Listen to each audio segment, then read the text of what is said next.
Welcome back to the Centre Half Bench podcast. Hope you enjoyed last week's episode. Bringing out weekly episodes at the end of every round now. We're on that grind. Make sure to check out our socials. We're now on Spotify. Go check that out. All right, enough shit talk, Joe. Let's get into the podcast.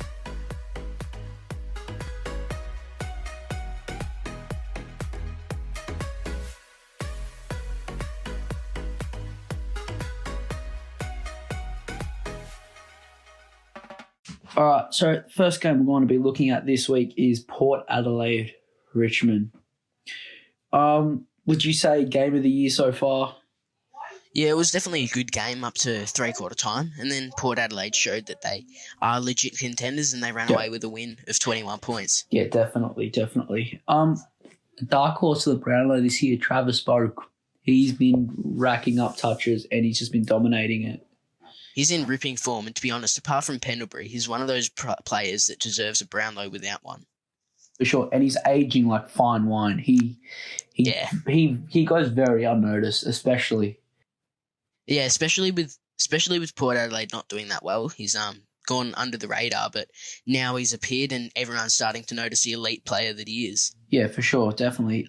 Like you said, Port Adelaide looking like contenders now. They proved it with beating Richmond. Obviously, Richmond, you could argue from a Richmond's fan point of view, they don't have their best team in, which they probably don't.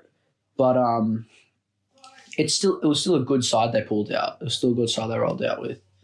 You can also argue they should have lost by more. Port Adelaide kicked 13-15, kick a couple more, and all of a sudden that's a 4-goal, 5-goal, 6-goal loss. Yeah, two of those points converted to goals. They make them look like shit, basically. Pretty much. Yeah, and the next night of footy, another pretty shit night. Dogs didn't turn up. They're inconsistent this season. Don't know what's going on. No. But they lost by 24 to Brisbane. It's either they win big or they lose big, pretty much. That's it. McRae had 40 touches. The battle of the ball winners, McRae versus Lachie Neale. McRae stand out in a losing team with 40. He made Neale with 36 look like pure dog shit. Pretty much. And imagine if this is in full games. So add an extra 4 minutes to each quarters. I could see 60 touches. Mate, I reckon that could be. He could break Tom Mitchell's record. But he definitely could. Like, especially next year if we do go back to full length games, it will definitely be a massive part of how it is and how he racks up the footy.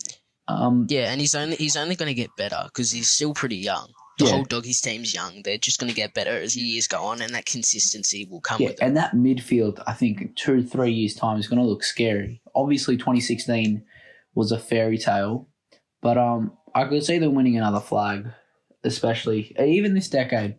They look like they're primed for it. Caleb Daniels, Marcus Bontempelli, Jack McRae, Tim English. It's just promising signs. Yeah, promising signs.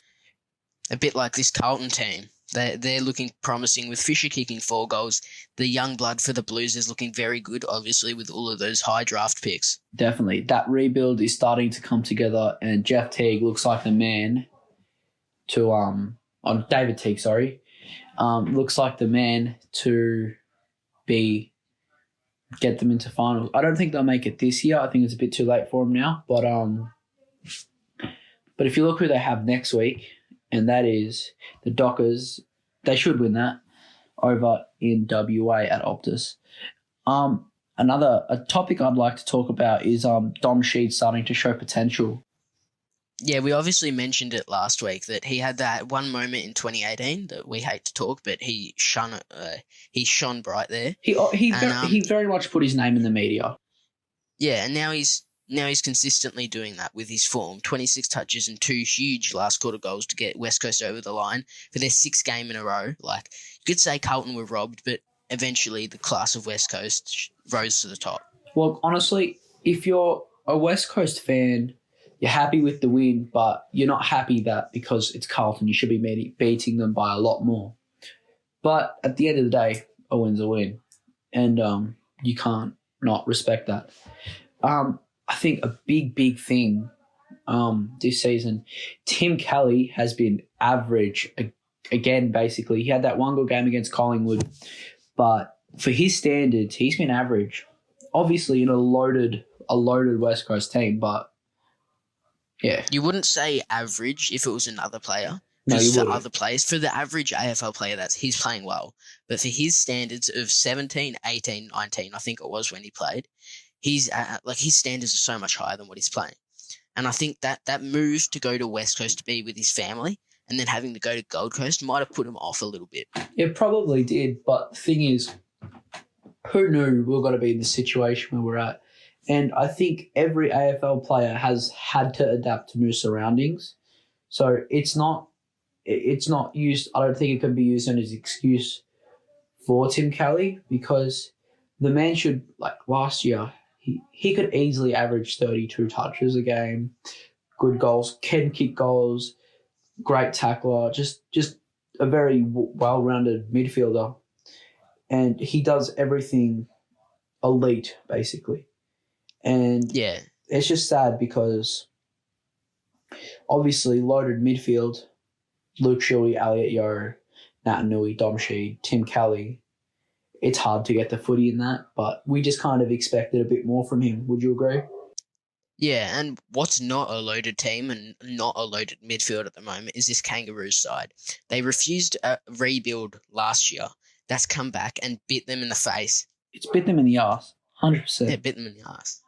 The AFL's prepared to give them 6 first-round picks over, it was 3 years. It was two first-round picks a year. Port Adelaide took it. Gold Coast took it. And look where they are now. And look where North Melbourne are. Exactly. Sitting at the bottom of near the bottom of the ladder, which is just sad, because for a team that had history in the late 90s and have had great players like Bruma Harvey, Wayne Carey, players like that be at the club, now seeing them just play like pure shit, it doesn't look good on them. And the rumours of them moving to Tassie as well. Their list is old. Like, all their players are out of form and past their prime. Like, they're going to be cutting heaps of players over the next off season, and it'll be interesting to see where they end up over the next 5 to 10 years. Yeah, for sure. And I think they do have good young talent, but it doesn't look like it. Yeah, they don't have any leaders basically. Sean Higgins, Jack Zeeble consistently injured, looking like he's going to retire soon. Sean Higgins, another player, more than likely going to retire soon. Reece Shaw looked like the man for the job at the end of last year. They actually looked like interesting when they played footy. This year, it's kick down the line, hope for a mark. Kick down the line, hope for a mark, and try kick it anywhere in the forward 50 and hope for a goal. That is dog shit coaching. Obviously, Melbourne, the team they played, won by 57. They're looking really good. Finals, a major possibility after coming second last year. Yeah, it's going to be a massive upgrade as well. And Petrarca, Clayton Oliver, they're looking good. Looking really good. But an issue, Max Gawn going down. He's may not in PCL. The game. It's a big injury. Not massive, but yeah, and he'll be out for a couple of weeks. As Collingwood fans, we hope he's not playing for our sake. But we still got to worry about Petrarca and Clayton Oliver and all those boys. But I think it's time for footy stocks.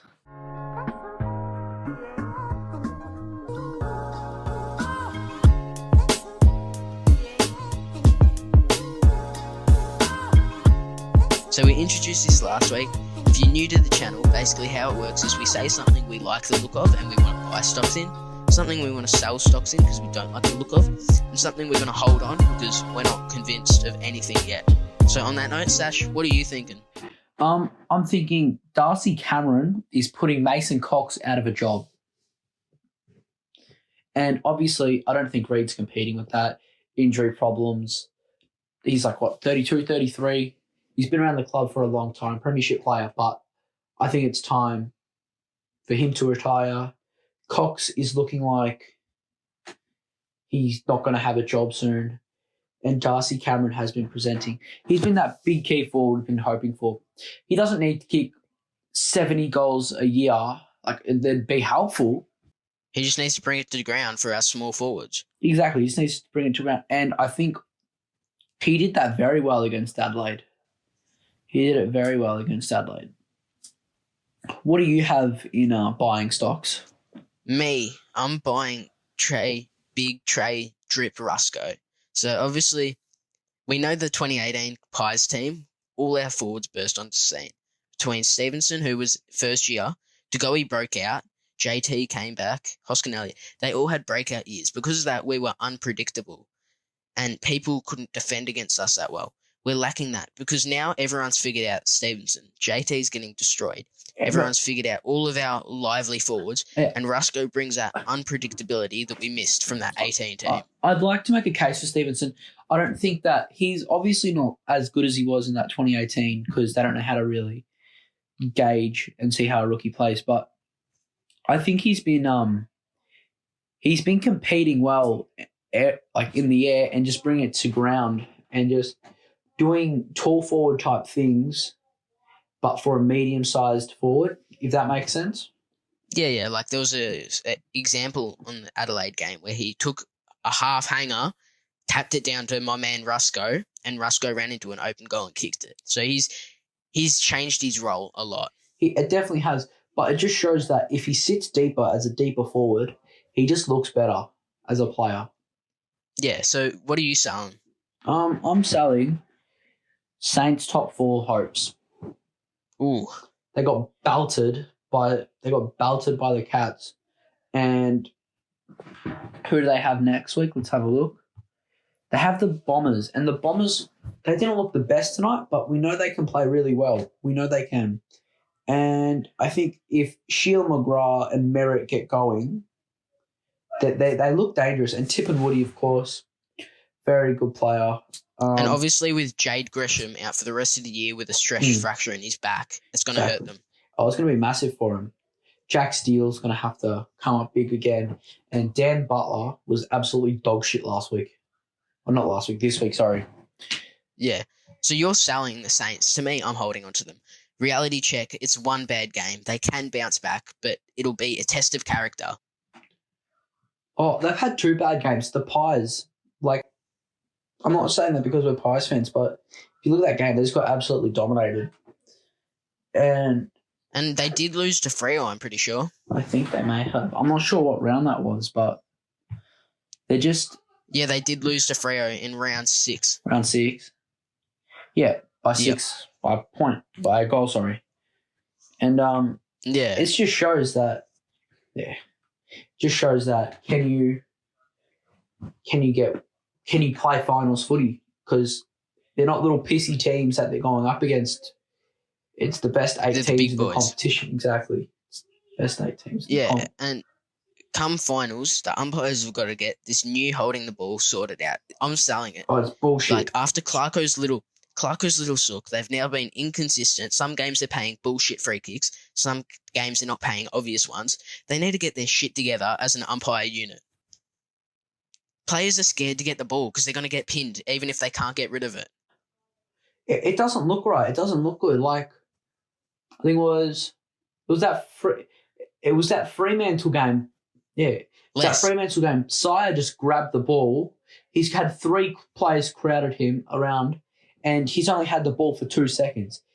If you got 3, not even, exactly, less, and they're making a case for holding the footy, it's like, what are you doing? Like, we knew the umpiring was shit last year and the year before, but what the fuck is this? Sorry for my language, but it's just terrible because you are out there supposed to make the game better, make the game safer, and all this other bullshit. But in reality, you just forgot how to umpire. Yeah. What are you holding on to? I said at the start, Travis Boak's Brownlow contention. I still think Lockie Neal will win it, but I think he'll make a serious case, especially on a winning team, grabbing touches, kicking goals. He's just having a really, really, really good season. Yeah. And I'm really liking the way he's playing, and I really like how he attacks the footy, how he goes at it, how he's helping out those young boys. That's all for the Footy Stocks segment, second time round. Hope you enjoyed it. Something new, looking to introduce more. If you've got new ideas, chuck them down in the comments. Love to hear it.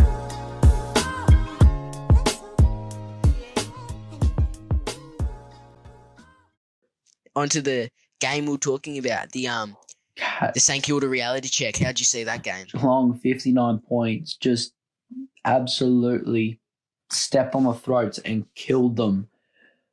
We said it last week. Hawkins looks like an All-Australian and is basically having the best season of his career. Would you agree with that? Yeah, we predicted it last week, and he's come out this week and kicked 5. And Saints only kicked 4 themselves. He beat St Kilda. Not technically, but if they didn't score any points, he would have beaten St Kilda. And that's crazy. Another player is Menengola, 26 touches, 2 goals. He is arguably All-Australian. His fitness levels are crazy. He's one of the elite wingmen in the competition, and he's been on Geelong's list for a long time. But he's starting to show that, hey, I'm here too. Tim Kelly's gone, but I can back up Danger and Joel Selwood, basically, if they need it. Noticing when Collingwood play them, he's always been a player you're aware of, but he's either very good or very quiet. He's finally becoming consistent.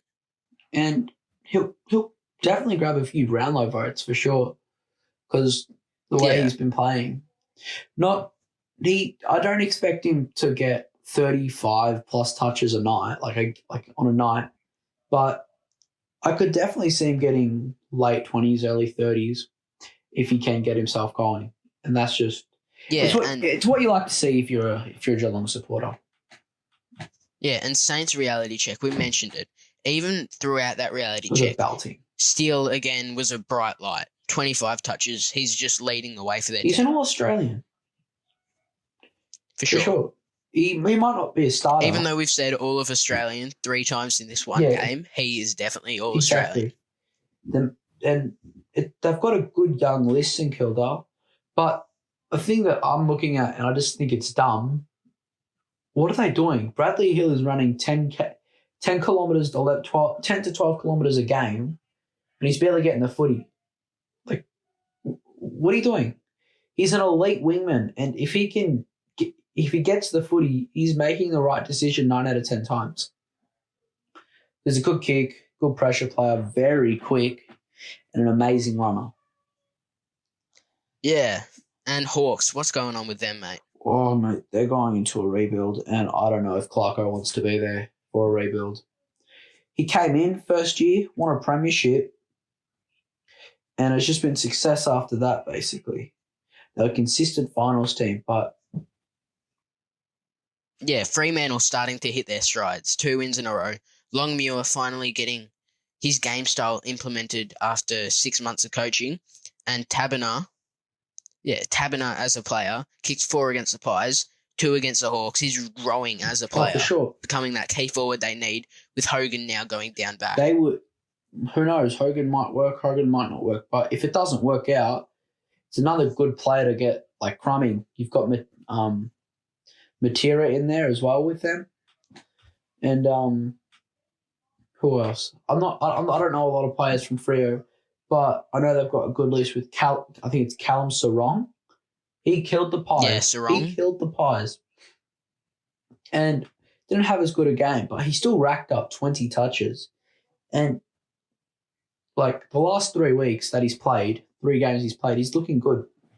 He's looking good. And Nat 5 is finally getting some help, which is what you like to see. Yeah.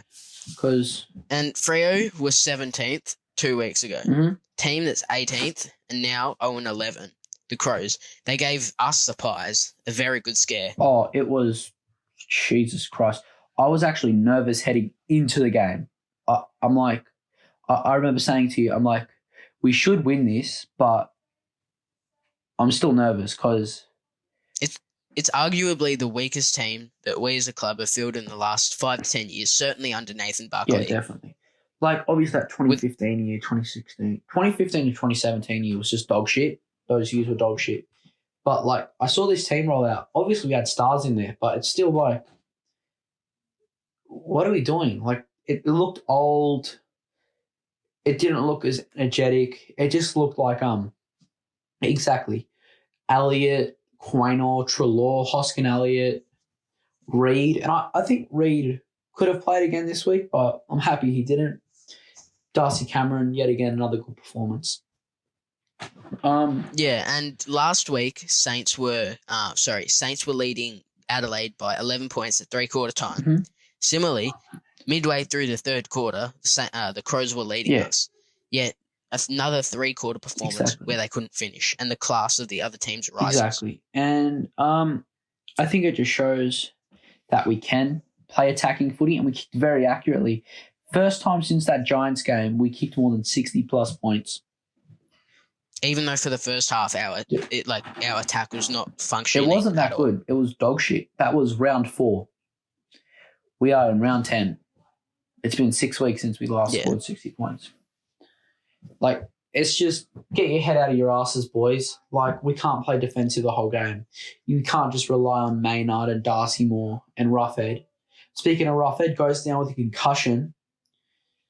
Yeah. Which is not a good thing. Not a good thing at all.